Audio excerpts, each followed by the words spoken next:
Hello there, my neighbors. I hope every single one of you is having a blessed day. Today we are doing a campaign review of Crone Hellebron of the Dark Elves. This campaign was played on very hard campaign and battle difficulty. This review will inform you on my thoughts on the campaign and whether I found it enjoyable. So, let's dominate some high elves, pet some cold ones, and run naked in the cold for this one. Crone Hellebron's faction effects include the Sacrifice to Drakira Edict, which improves Death Hags and Witch Elves, plus bonuses against High Elves for all armies. Plus 25% casualties captured post-battle is also one of her effects. Plus 2 hero capacity for Death Hags. Minus 33% slave cost for the Sacrifice to Cain. And plus 5 income from slaves. Her Lord effects reduce upkeep by 50% and increase weapon strength by 10% for Witch Elves, Sisters of Slaughter, and Hargonef Executioners. Her playstyle is focused on fast and high damaging infantry that can close the distance and do massive damage. The Dark Elves have very hybrid playstyle of both melee and range focus. There's also a bit of monsters in the mix. Dark Elves have an answer to almost every situation. One downside though is Dark Elves tend to have less health than most other races. Crone Hellebron is an anti-infantry machine. She chews through enemy lines, but has low armor, so you must watch out for missiles, otherwise she's going to get burnt down. Crone Hellebron starts outside of Hargonef. She starts off with 1 Death Hag, 1 Hargonef Executioner, 1 Sister of Slaughter, 1 Bleak Sword, 3 Dread Spears, and 2 Dark Shards. She starts off fighting against Greenskins to claim her first province. She has Dark Elves surrounding her as well for potential alliances. It wasn't too hard to secure her first and second province, but I had to do it quickly because Valkyr was becoming a threat. There's a lot of potential dangers in this campaign. You have Valkyr to the north, Sigvald to the east, Elithanar to the south, and backstabbing Malakith to the west. Luckily, the Dark Elves economy is so insanely good that I was able to afford a second army fairly quickly. I also had 2 masters that were debilitating the enemy armies, so by the time I got to the armies, I could wipe the floor with them. This campaign reminded me I really need to utilize agents more to damage armies and assassinate heroes. I've been lazy just not recruiting them, but I think in the future I'm going to start focusing on getting them. Once I had the second army, I was able to push back Valkyr and Malakith and began expanding to the west. Now that I was securing a decent foothold, this campaign was getting really good, and I was starting to get some amazing units. There's a lot of anxiety of other fronts opening up, so I was pressured to finish my offensive as quickly as possible before I had to change directions. I was already 36 turns in when I totally forgot to check the victory conditions since I was so focused on the campaign. Looks like I have to go spank Mommy Morathi and take her city for the short victory. And it looks like the long victory is basically taking over the Dona of Ulthuan. I had a coalition of military alliances with Grond, Silostra, Noctilus, and Nakari.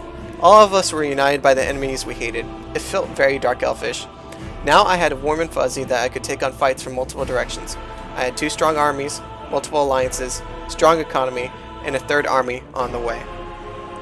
I have to say, Malakith was pretty easy rolling over, but Valkyr and her Norscan vassal were such an irritation and it took longer than expected to take her down.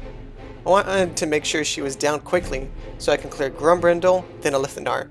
Once that's secured, my plan was that I could plot my invasion of Northern Ulthuan and eventually either confed Morathi, or if she doesn't want confed, just force submission from her so I can take her for the short victory and then move on from there. I was able to confederate Grond and acquire more settlements and armies.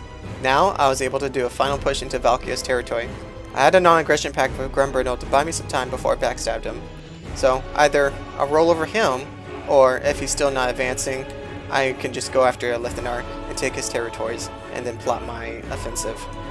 The Death Knight mechanic was actually pretty helpful with buffing the Hargonef Executioners and the Witch Elves and the Sisters of Slaughter. But the actual Blood Voyage you get that starts to go and harass the High Elves, it just takes a while before the Blood Voyage actually gets really strong and actually have really decent units, and lots of times it just throws itself away at really dumb situations. Things started going well, and I was finally able to have 2 fully stacked Black Arcs setting sail to get income and slaves, which is good because I was spending more than the US government, and I honestly should have started building up these arcs earlier on in the campaign because of how powerful they are, but that's on me. High Elves eventually started storming my beaches like I'm Normandy. I had to take Elithanar's lands as quickly as possible. Also, Alog, the Norskins to my eastern front, canceled their non-aggression pact, so now I have to worry about the eastern front. This campaign, it just gets frustrating just for the fact that so many people inconveniently start trying to fight you. Other campaigns, you're like, alright, I expect this from this campaign, but from this, it was just the most, it was the worst times I was getting wars declared on me, but that's what you get for playing on very hard difficulty. Some campaigns, it's fun doing this, but for this one, it wasn't enjoyable, but I was pushing through because I've already invested so much time into it. Overall, this campaign isn't the worst campaign. There's some interesting mechanics and a lot of fun to be had with the roster. I've always loved the Dark Elves, so I can always have a great time with them. But the short victory involves settlements too far away, and you might as well do the long victory because it involves settlements right next to the short victory, with Marathi and Ulthuan being right next to each other. So you might as well go for the long victory, which you have to plan out way ahead of time, especially on very hard difficulty. And considering the factions you're fighting, they're going to be coming after you anyways. The High Elves, they're coming for you.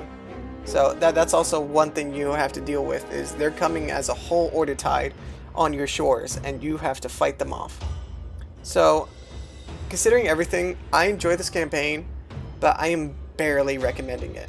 It's a good campaign. It's not bad in all sense. It's just there's so much stuff being thrown at you, especially with all the wars being declared and the massive amount of order tide you have to fight, that lots of times it can be overbearing.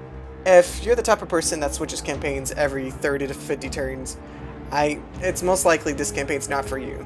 If you're a Dark Elf enthusiast and you just like the hedonist like playstyle and that you're here for a beating, I recommend doing this. I'd like to thank every single one of you for attending this review. I plan on doing a review of every single lord throughout Warhammer 3's lifespan. If you wish to see more like this, make sure to like, subscribe, and leave a comment for discussion so you can improve our standing on the algorithm.